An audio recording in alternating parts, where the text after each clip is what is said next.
Welcome back to Andersen Acres. Today we're diving, pun fully intended, into the wacky world of duck behavior. If you've ever wondered why your ducks act like feathered drama queens or how one little bird ends up ruling the whole flock, you're in the right place. Let's talk social dynamics, mating chaos, and why ducklings are born practically ready to run for office.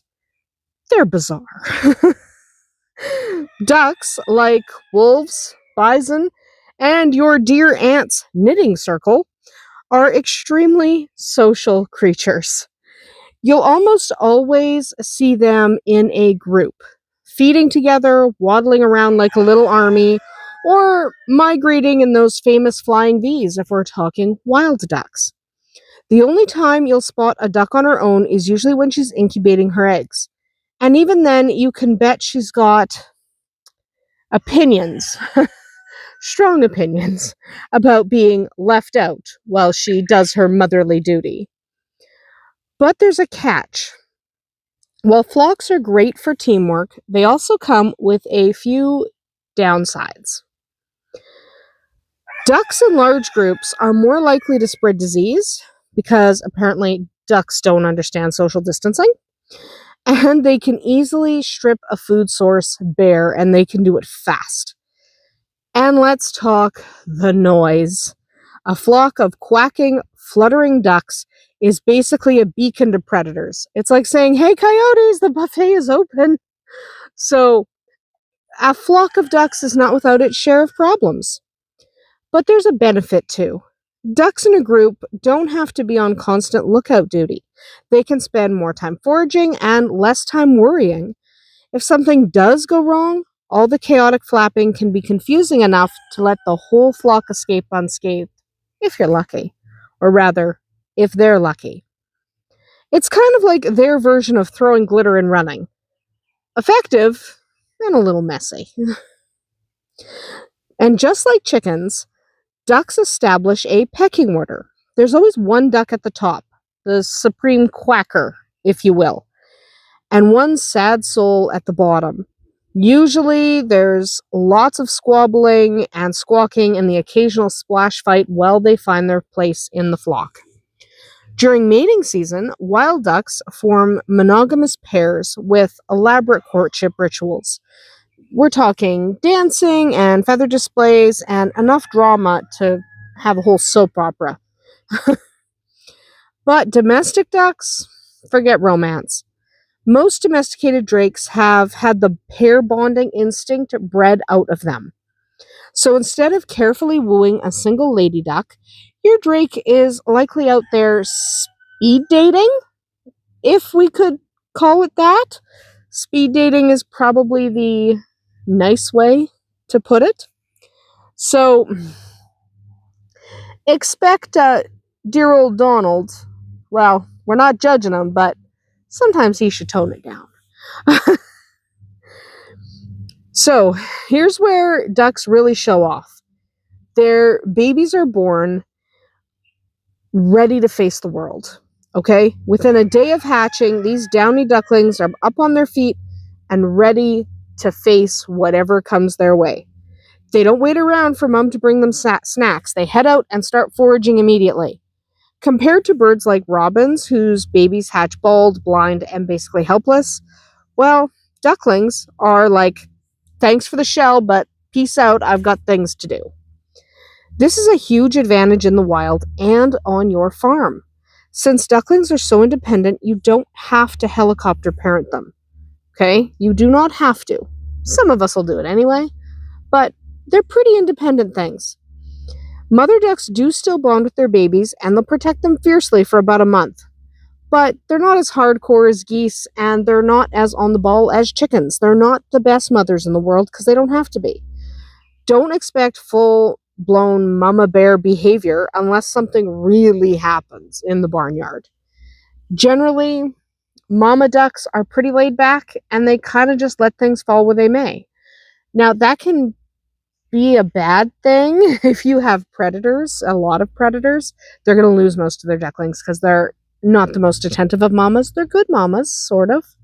but they're not that attentive. So if you are really concerned that mama's going to lose a bunch of her babies, you might want to scoop them up and put them in your brooder after she's hatched them. Don't worry, she'll forget about them. Out of sight, out of mind for mama ducks. They'll just assume, I guess Bob's moved out, got his own apartment. Seriously, they're not like chickens, they're not like geese, they're not going to spend days looking for their child. Ducks are pretty good at letting go, and let go they do. So if you have to, scoop them up, book, in the brooder. Now, here's the part where ducks being ducks actually makes your life easier. Their flocking instinct, that moving around your yard in a group, turning as one and hanging out together, this is super useful when it comes to moving them around. You just need to herd them carefully. Want to get them from the pond to the coop? Just get the lead duck going. Whoever that lead duck is, get that first duck going. Everyone else will follow him or her. Probably. Eventually. Hopefully. It doesn't always work. But most of the time, if you can get that lead duck moving, the rest of the ducks will follow along and they will all end up where you need them to be. Also, if you've got a predator nearby, that frantic flight response, well, it might just save your flock. Okay? The chaos confuses predators and gives the whole group a better chance of survival. Ducks might not have battle tactics, but they have panic power. They are very good at freaking out. And when they freak out, everyone else kind of goes, whoa, man, calm down. I was just going to make you dinner. You don't have to panic. But they panic. And that works in their favor.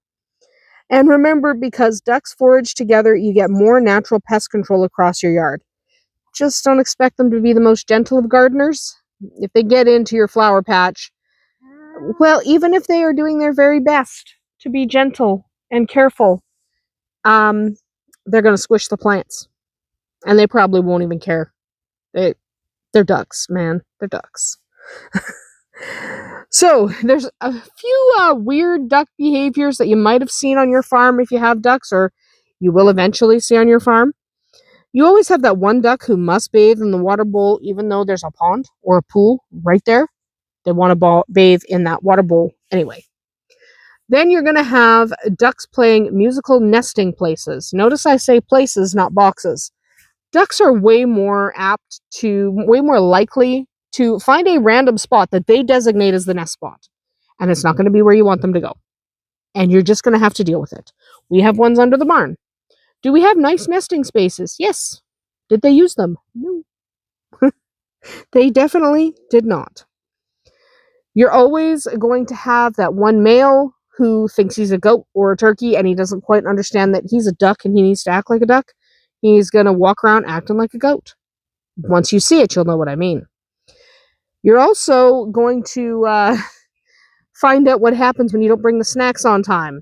They have this real angry stare, and it's weirder than from geese or from chickens or from turkeys. The way they look at you is just very, very irritated. You forget the snacks, and you'll be like, okay, I'm sorry, Dolly. I know it's 3:01, and I always bring the peas at 3 o'clock. I'm sorry. I'm so sorry, Your Majesty. I'll go get the peas. They are very particular, and that's okay. They're allowed to be particular because we love them. They're adorable, and I will never, again, not have ducks on the farm. We've got 3 over my shoulder. Young ducks, juveniles. They're about 5 weeks old, and they're just hanging out, doing their duck thing, just chilling. They're not locked in. By the way, they can go out through the barn, and in fact, they did earlier today. They just are choosing to sit right there right now. Because they can. Because they're ducks. Anyway, you will notice a whole host of odd duck behavior. And as odd as you think it is, as odd as it is, it's normal for them. Because ducks, they're going to duck, man. And it's not going to make any sense because we're not ducks. But they're going to duck. That's about it for us here today at Andersen Acres. Drop a comment below if your ducks have ever formed a pecking order that rivals a reality TV show, or if you've got a Drake who just thinks he's king of the entire coop. We'll see you tomorrow.